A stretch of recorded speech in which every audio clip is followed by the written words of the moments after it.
all of this is really protection against risk. Vacation, maybe not so much protection against risk, but other than the sense that for the refresh and the recharge, the mental health, the social emotional health of having a vacation. But health insurance is definitely protects us against risk of getting sick, having some more serious illness or injury. Retirement is we save now or we invest now, we put money aside now, small amounts that grow over time so that we have money when we're not able to work anymore. Surveys continue to show that the top benefits employees want from employers are health insurance, paid time off, retirement benefits, vision, dental, and life insurance, parental leave, and health savings accounts. Regardless of which benefits are offered, a Kansas State University Family Resource Management specialist says that employees need to make the most of the benefits. On today's Sound Living, maximizing employee benefits. Sound Living is a weekly public affairs program produced by Research and Extension at Kansas State University. I'm Jeff Wichman. K-State Research and Extension Family Resource Management Specialist Elizabeth Kish says the three primary employee benefits are vacation or paid time off, health insurance, and retirement. Elizabeth, one of the things that many people have to consider, especially those who have been newly hired, are employee benefits. And when it comes to employee benefits, really three areas to focus on: vacation, health, and retirement. And vacation is probably one of those that we really think about because we don't want to lose those days depending on what type of a system we would be under. Right. So those are the three sort of primary types of employee benefits, I think. And vacation and also sick days. And some employers put it all together as just days or hours, and you can use it for whatever you need. I think at this time of year, one of the things to do is review the policies and programs of your employer if you are an employee who actually has this benefit. So we need to recognize that not everyone would have these benefits. But if you do, use them, first of all. And in order to be able to use them, you need to know what are the policies around leave.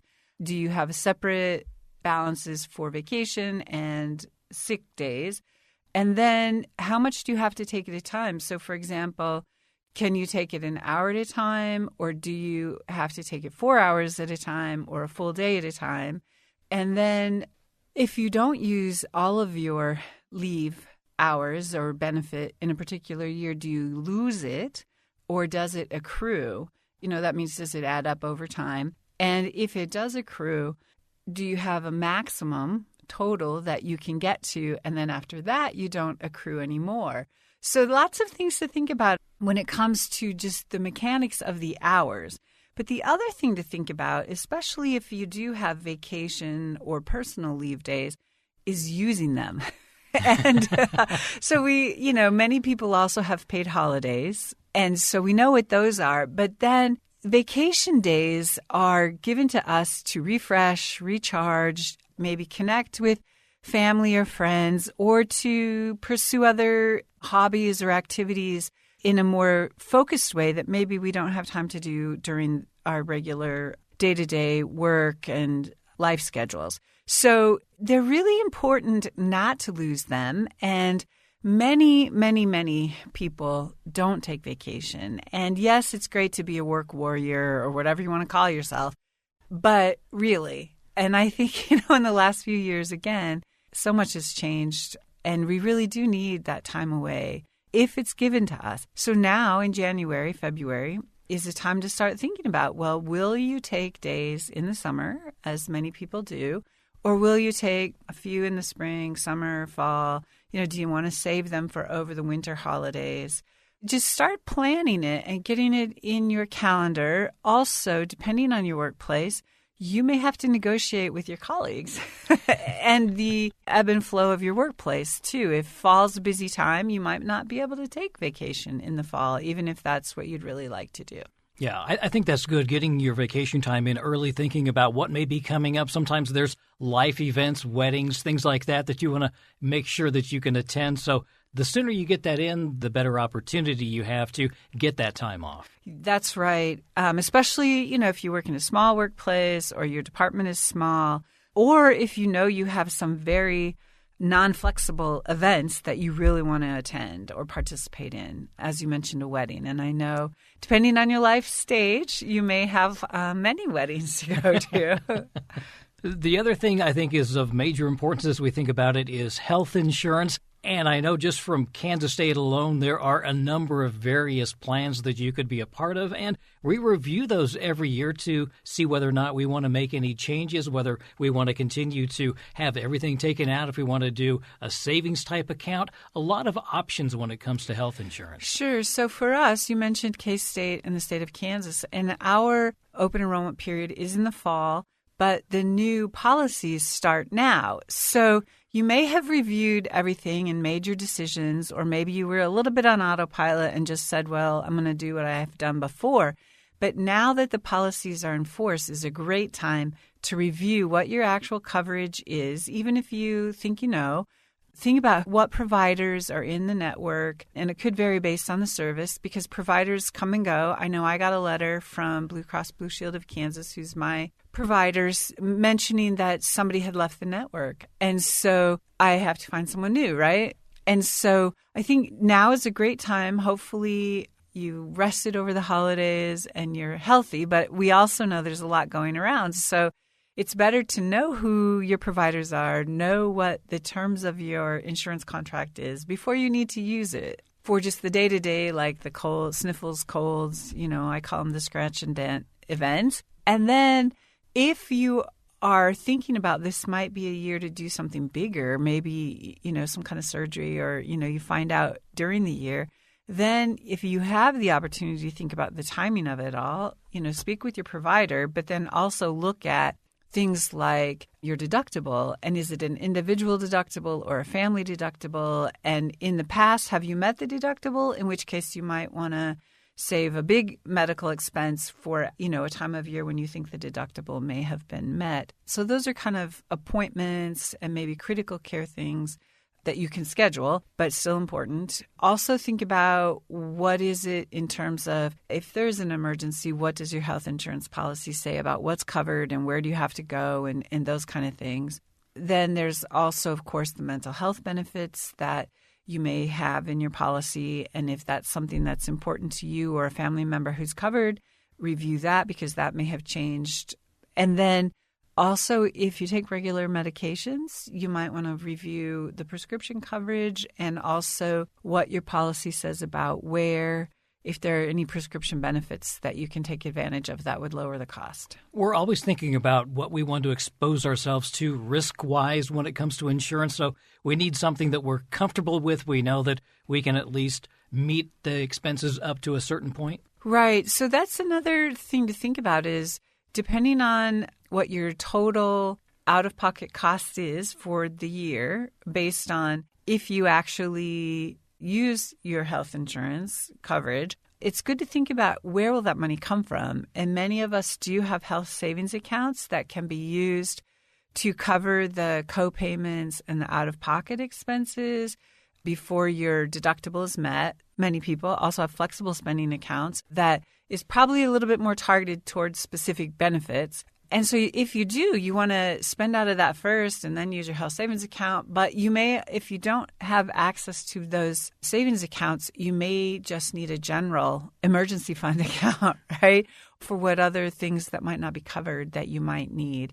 And so, yes, because we don't want to be in the position where we have health insurance, but we don't have the money to cover the copay or the deductible. And so that's where these other actual sort of cash savings accounts might come in. I guess we also need to consider our family and whether or not someone else is going to be on our policy or maybe someone else's policy. Right. And many of us probably, depending when your open enrollment is, an open enrollment for employer-provided coverage can vary throughout the year, but I'm guessing that at this time of year, most people have their coverage and they just need to review and remind themselves who's actually covered and what's included in that coverage. For people who are not covered on employer-provided plans, there is, of course, the health insurance marketplace, and that's at healthcare.gov. And there are a variety of plans and choices. And most people who explore that find that it's actually very affordable for an individual and a family. And this is going to give you the basic preventative medicine, right? The exams, the visits to your doctor, things like that. So we do have the preventative services that are required to be covered by all insurance plans. And you definitely would get those if you choose a plan from the marketplace. You also get those from an employer-provided plan. It seems like we're waiting for retirement to talk about that, but really what we're thinking about here is the fact that if it's offered, you want to take advantage of that as much as you can, especially if there is an employer match. Right. So retirement is another really big benefit that in the United States is very much tied to employment. And if you are in a job that has an employer-provided retirement plan, most of the plans nowadays, the employee puts in some money, and as you say, the employer may match it up to a certain amount, or the employer may also make a contribution. And so if you have the type of plan available to you where the employer matches a certain percentage, if you are at all able to, you want to at least put in of your own money up to the percent that the employer will match. So if the employer matches 4% of your salary, then you want to put in 4%, so you get a total of 8%. If the employer will match up to 10%, then you want to put 10% of your salary, and you get 20%. And over time, well, there's two parts of this. It may seem like in a total amount, it may be small.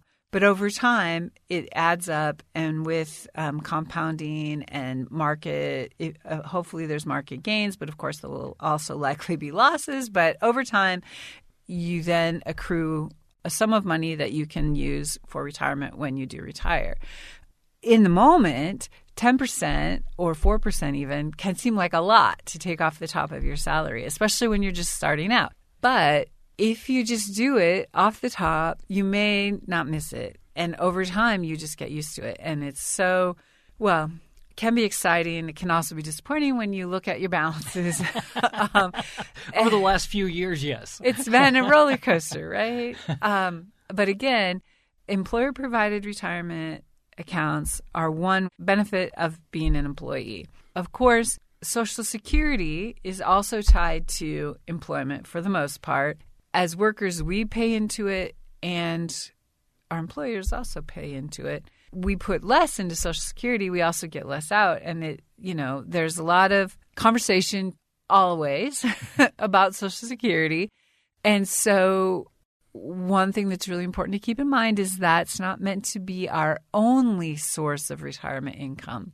So we talk about the three-legged stool with retirement. It's Social Security is one leg, employer-related retirement accounts and balances is another leg, and then personal savings, or perhaps even working longer could be the third leg. So all of those will likely be necessary to fund any one person's retirement. And I'm going to ask, if you're someone who is self-employed, all of these things then fall on you to come up with, right? Obviously, you can vacation, I guess, whenever you want if you're self-employed, but health and retirement are something that you're going to have to take care of yourself. That's right. If you are self-employed, you do need to think about that. And there are accounts that you can buy into that, and for those people who are self-employed, it could really be helpful to at least have a conversation with a financial planner or your business person who helps you, to talk to a professional to make sure that you have the coverages that you need so that you're not out there at risk. Because as you mentioned early on, all of this is really protection against risk. Vacation, maybe not so much protection against risk, but other than the sense that for the refresh and the recharge, the mental health, the social, emotional health of having a vacation. But health insurance is definitely protects us against risk of getting sick, having some more serious illness or injury. Retirement is we save now or we invest now. We put money aside now, small amounts that grow over time, so that we have money when we're not able to work anymore. That's K-State Research and Extension Family Resource Management Specialist Elizabeth Kish with information on maximizing employee benefits. Sound Living is a weekly public affairs program produced by Research and Extension at Kansas State University. I'm Jeff Wichman, and this is the K-State Radio Network.